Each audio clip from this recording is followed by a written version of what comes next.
Yang pertama kemudian kondisi background laut tadi kita lihat bagaimana konsekuensinya terhadap prediksi suhu rata-rata tahunan. Sepanjang tahun 2026 kami memprediksikan bahwa suhu di Indonesia berkisar antara 25 hingga 29 derajat Celcius untuk rata-rata tahunannya. Wilayah dataran tinggi seperti Bukit Barisan, Pegunungan Latimojong, Pegunungan Jayawijaya diprediksi memiliki suhu udara yang lebih rendah karena kerapatan udara tentunya di sana yang lebih kurang, yaitu pada kisaran 19 hingga 22 derajat Celcius. Wilayah yang diprediksi mengalami suhu lebih dari 28 derajat Celcius adalah sebagian Sumatera bagian selatan, sebagian Kalimantan Timur, sebagian Kalimantan Tengah, pesisir utara Jawa, dan sebagian dari Papua Selatan. Lanjut ke slide berikutnya. Jadi secara akumulatif rata-rata nasional tahun 2026 itu berada di dalam range dari temperatur yang pernah terjadi selama beberapa tahun terakhir yang kami beri gambar warna abu-abu ini. Sehingga kita mengekspektasikan tahun 2026 itu tidak sepanas tahun 2024. Demikian pula prediksi pusat global iklim lainnya di wilayah di negara lain itu mayoritas dikarenakan saat ini tengah berlangsung fenomena La Nina yang biasanya ikut secara temporer mendinginkan suhu permukaan bumi selama kurang lebih 1 tahun hingga 1,5 tahun. Lanjut. Lalu bagaimana dengan total curah hujan tahunan? Sebagian besar wilayah Indonesia pada tahun 2026 diprediksi akan mengalami curah hujan berkisar antara 1.500 mm per tahun hingga 4.000 mm per tahun.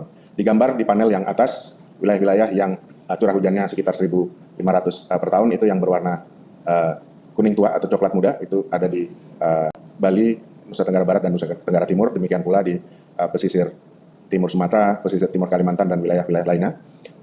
Wilayah-wilayah yang memiliki curah hujan cukup tinggi, 4.000 mm per tahun atau bahkan lebih tinggi, yang perlu kita waspadai itu daerah-daerah yang kami beri warna dengan warna kehijauan hingga hijau tua. Itu ada di Jawa Tengah bagian tengah, lalu juga di Jawa Barat, sebagian besar Kalimantan, di pertengahan Sulawesi, sebagian besar Papua, dan juga tentunya adalah sebagian besar dari wilayah Sumatera di pesisir bagian barat yang menghadap ke Samudra Hindia.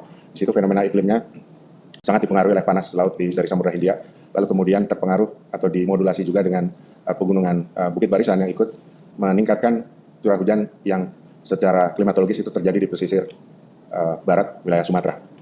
Namun demikian, ekspektasi kami terhadap variasi yang terjadi dari 1.500 hingga 4.000 mm per tahun tersebut, secara umum sifat hujan yang diprediksi adalah berada dalam kategori normal. Artinya, pada tahun-tahun yang lalu atau pada referensi klimatologi 91-2020, kondisi yang akan kita hadapi bersama tahun 2026 itu sudah sering terjadi pada tahun-tahun sebelumnya.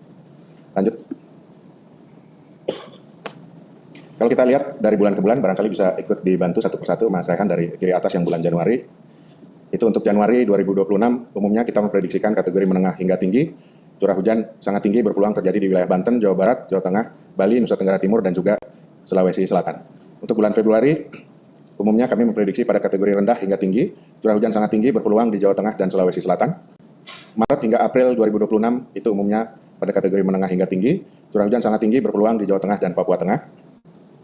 Lalu untuk Mei Juni, di mana kita secara gradual transisi kepada musim kemarau, umumnya diprediksi pada kategori rendah hingga menengah. Kita perlu mewaspadai curah hujan yang sangat rendah berpeluang mulai terjadi di Nusa Tenggara Barat dan Nusa Tenggara Timur.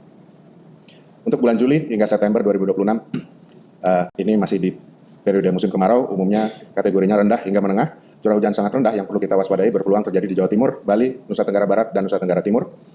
Lalu bulan Oktober 2026, ini kita sudah mulai transisi kembali sebagian wilayah Indonesia bagian barat khususnya ke musim hujan, sehingga prediksi hujan pada kategori rendah hingga tinggi. Curah hujan sangat tinggi berpeluang terjadi di Aceh. November hingga Desember 2026 umumnya prediksi berada pada kategori menengah hingga tinggi. Ini tahun depan November dan Desember kita kembali pada musim hujan. Curah hujan sangat tinggi berpeluang terjadi di Aceh, Sumatera Barat, Bengkulu, Banten, Jawa Barat, Jawa Tengah, dan Sulawesi Selatan. Lanjut ke slide berikutnya. Menyikapi berbagai macam variasi iklim di berbagai macam wilayah Indonesia yang berbeda-beda, kami memberikan beberapa